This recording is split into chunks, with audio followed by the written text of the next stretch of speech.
Hi everyone, welcome to another session of Caffeine and Carrots. Today we have Shruti Sharma with us.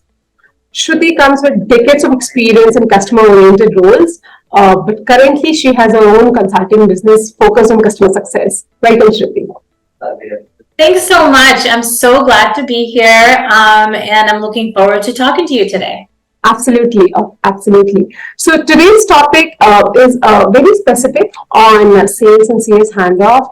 I know there's a whole lot that everybody has been talking about sales and CS handoff, and it does seem fairly straightforward that you can get all that information captured, but then we do see some gaps.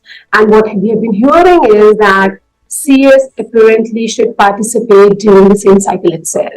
So if we begin there, so first thing, like, what are your thoughts about that? Yeah, so I love this topic. First off, I think we talk about it in the industry quite a bit. But first, I think what I want to start with is it initially really begins with understanding both of the responsibilities, right, really well. So what are the responsibilities of sales? What are the responsibilities of CS? How are they interacting both in the pre-sales process and the post-sale process with their customers, right? If we start there, I think that helps with having some context into achieving a better handoff, right? So that's where the beginning piece is. So, and what I mean by that is like having internal discussions really matters here. So if we just think from an internal perspective, sales and CS are talking on a very regular cadence. They understand, why is a customer even considering a product like theirs? What are the challenges that they're facing, right, that is triggering a conversation with us? So if CS really understands that from sales, they're going to have, again, a lot of like sort of insight into the whole like journey of a customer.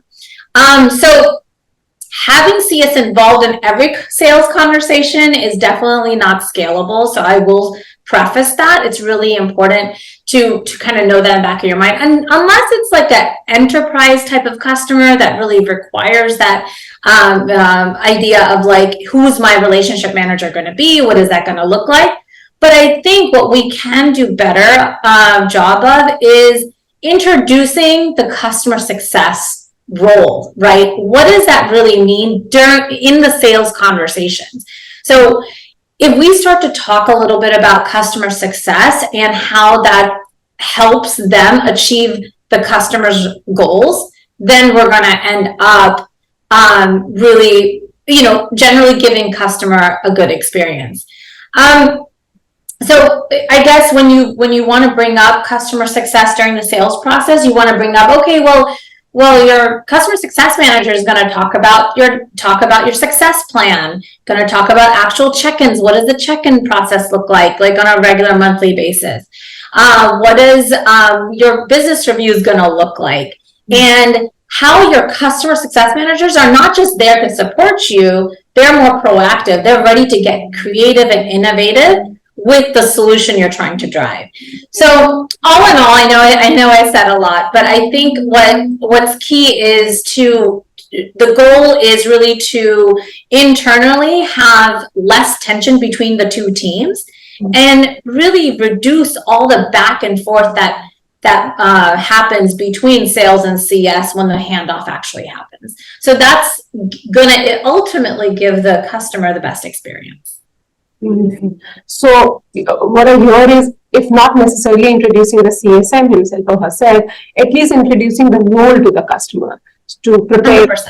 What happens in future.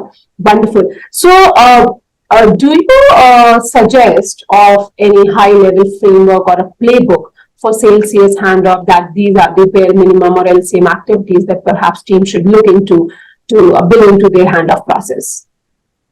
Well, I think there isn't one size fits all in terms of a framework, right?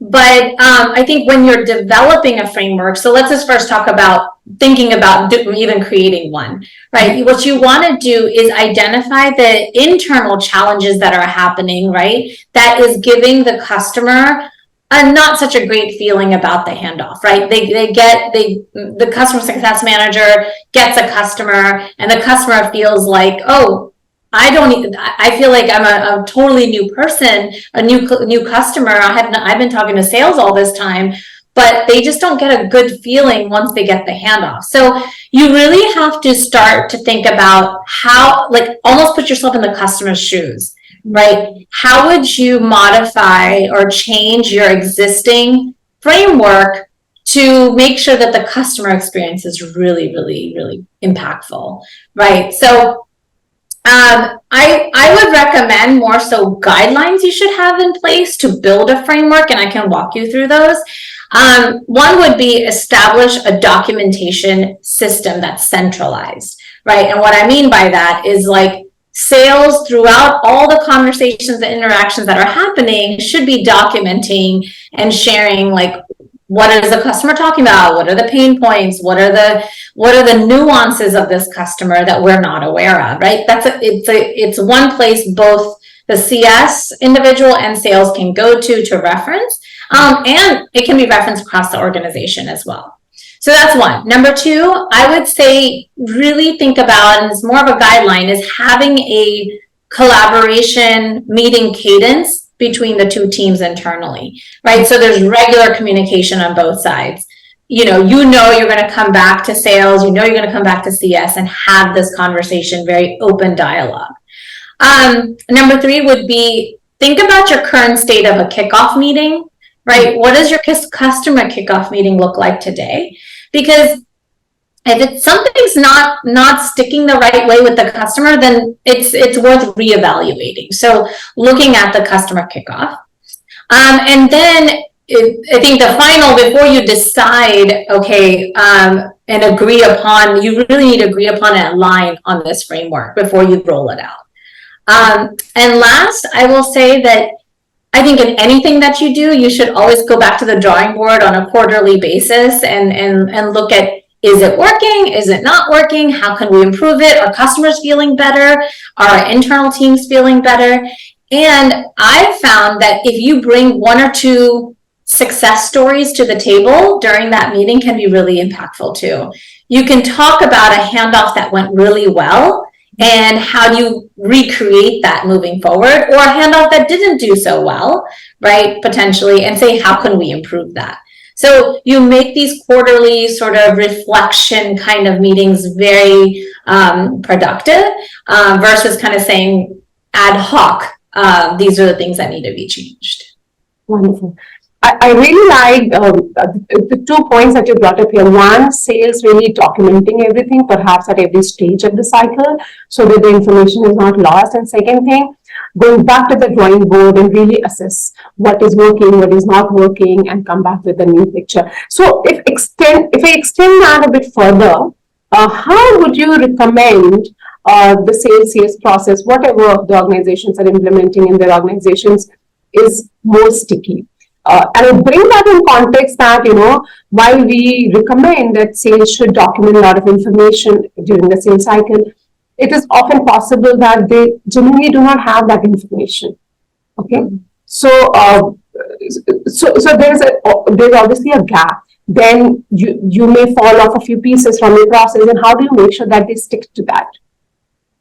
Right. So I think first, we went through sort of the guidelines and the framework, right? Once you've established, let's say, a really good framework, like in theory, right?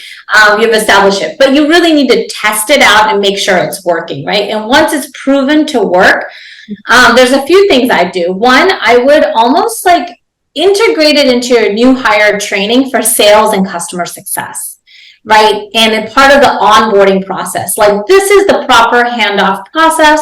This is the expectations of sales. This is the expectations of customer success, to ensure like everyone is on board, and it's almost like conveying to the new hires or whoever's coming in that this is how things are done here, just like other things are kind of the format that you take.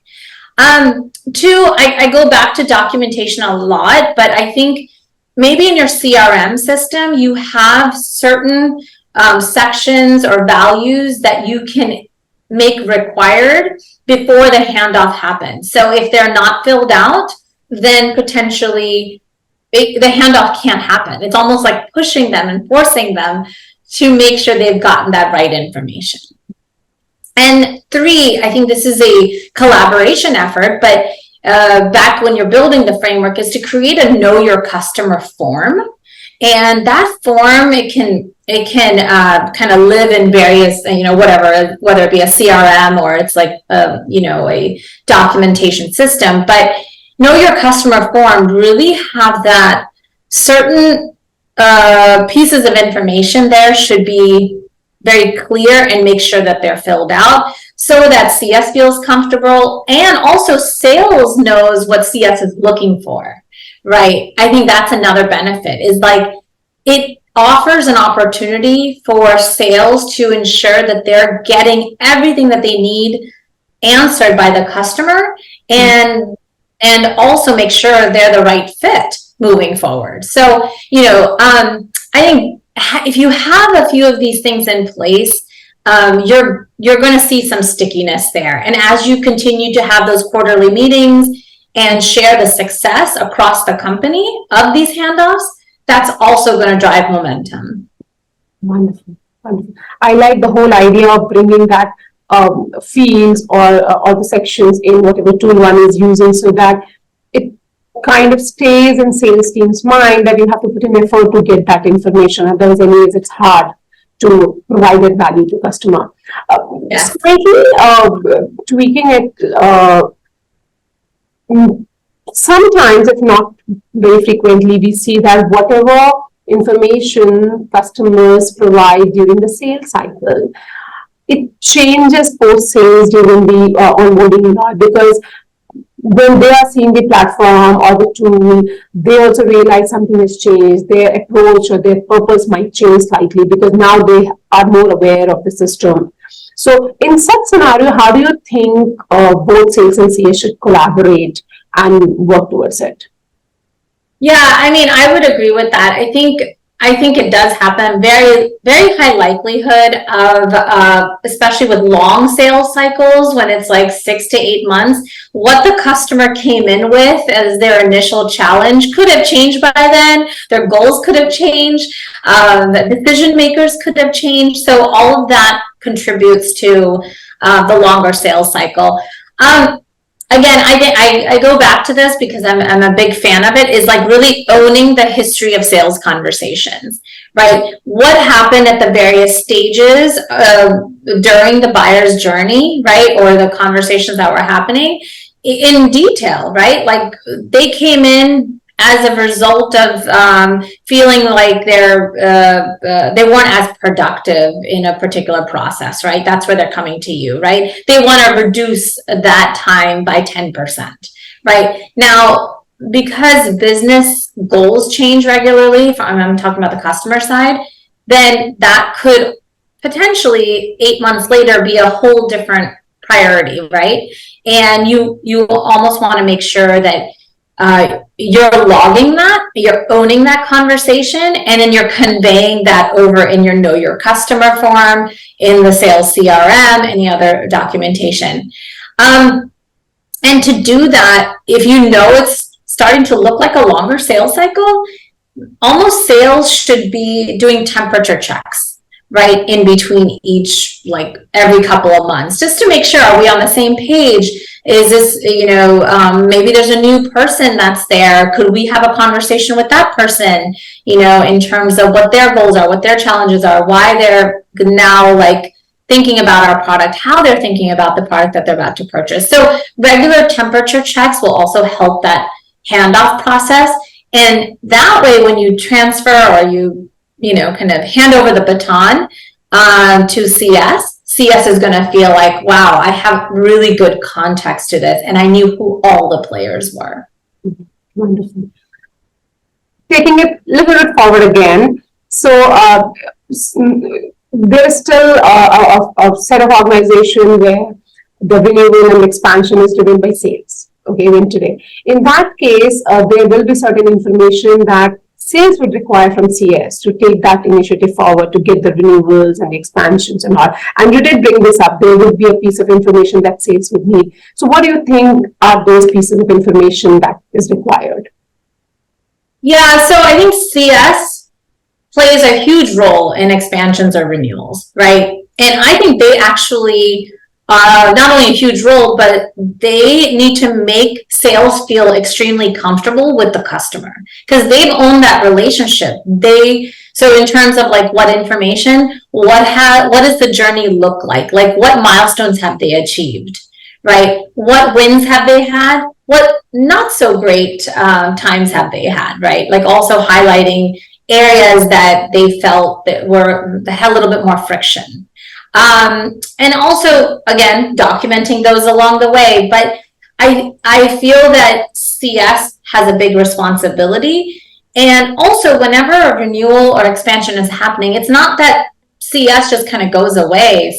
CS has to be part of that conversation, even if it's in the background. I think that's very helpful because the customer is going to feel more comfortable. They've built this relationship. And then CS can chime in to those conversations at various points when sales needs a little bit more assistance there or needs a little bit more support. But this way, I think I will just really hone in on the fact that the CSM truly has the full picture of the customer and can help drive that expansion or renewal forward. Wonderful. Wonderful. Good. So in interest of time, let me just ask the last question. So what are the tools or templates that you recommend to the CS organizations or the community that they can use for sales CS handoff? So I think it just depends on the maturity of your company, first off. Lots of tools out there, but really to evaluate where you are right now in terms of like your stage of company, the maturity of your CS and sales teams will help you drive which tool makes sense for you. Wonderful. Makes sense. Obviously, the readiness of the organization and the team does drive the tools and technology that they use. Wonderful. Great talking to you, Shruti, and we will connect some other time again. Sounds good. Thank you so much for having me. It was a wonderful conversation. Pleasure.